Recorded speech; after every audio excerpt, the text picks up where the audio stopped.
اچھا جی، یہ ذرا آپ دیکھیں، یہ کھڈا ہے میرے گھر کے سامنے، اور یہ آج جو ہے وہ بینگ اے پریس پریزیڈنٹ میں نے کال دی ہوئی تھی، اور ہمارے پاس بحریہ میں ایشو جو ہے وہ یہ ہے کہ ہماری جو بجلی کے بلز ہیں وہ اس دفعہ ڈبل سے ٹرپل سے بھی کہیں زیادہ آئے، اور ہم نے اس کے اوپر ایک کال دی. تاجر اتحاد کے لوگ ہمارے ساتھ ہیں. بحریہ کے ہیڈ آفس پہ ہم نے ایک پیسفل پروٹیسٹ کیا. وہاں پہ بحریہ کی طرف سے جو لوگ آئے انہوں نے ایشورنس دی کہ 15-20 دن کے اندر ہم لوگ مسئلہ حل کریں گے.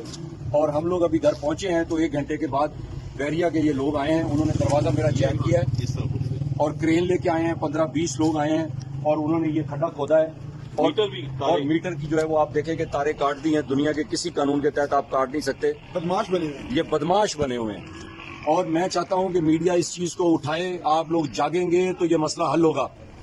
آپ لوگوں کے پاس کنٹینٹ آج کا صبح کا آپ کے سامنے ہے کہ صبح وہاں ایکٹیویٹی کیا ہوئی ہے اور اب یہ ایکٹیویٹی ہوئی ہے. یعنی کہ اس کا مطلب یہ ہے کہ اس ملک میں ہمارے سارے گھروں سب جو جتنے لوگ وہاں موجود تھے سب کے گھروں کو یہ کھڈا کھودا انہوں نے، اور یہ زیادتی کی ہے.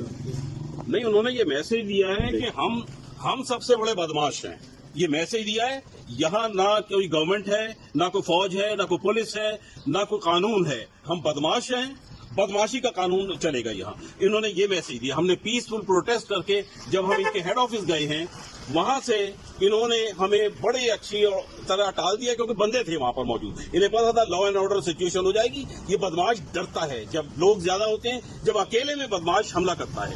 تو وہاں سے ہمیں مطمئن کر کے، اور ہم بھی ہم گئے تھے فیملیز کے ساتھ، بچوں کے ساتھ. ہم وہاں بدماشی کرنے نہیں گئے تھے. اور وہاں جا کے یہ کہا تھا ہم نے کہ ہم بالکل پرامن احتجاج کرنے اور یہ ریکارڈ کرانے آئے ہیں کہ جس وقت بحریہ ٹاؤن نے وابڈا آئی ایس کو کسی مابرائے اپنے ریٹ لگائے اور ایکسٹرا چارجز بھیجے جو کئی ہزاروں میں اوپر ہیں. اس وقت پھر ہم جب وہاں احتجاج کر رہے تھے تو ایک صاحب تشریف لائے جنہوں نے اپنا تعارف کروایا کہ میں طاہر بٹ ہوں اور مجھے ملک ریاض صاحب نے بھیجا ہے آپ کے ساتھ نیگوشیٹ کرنے کے لیے. اور اس دوران میں انہوں نے کہا کہ مجھے اب 15 دن کا ٹائم دیں، میں یہ مسئلہ حل کرتا ہوں اور میں آپ کے پاس اگلے احتجاج میں آپ کے ساتھ کھڑا ہوں گا. میں خود ریزن ہوں. اس کے بعد جا کے ان کے بریگیڈیئر صاحب نے یا ان کی ٹیم نے یہ کام سر انجام دیا ہے اور جس کے اوپر ہم سراپا احتجاج ہے. اور ہم چاہتے ہیں کہ پاکستان میں کوئی تو انصاف دے. کیا سارے ادارے ختم ہو چکے ہیں؟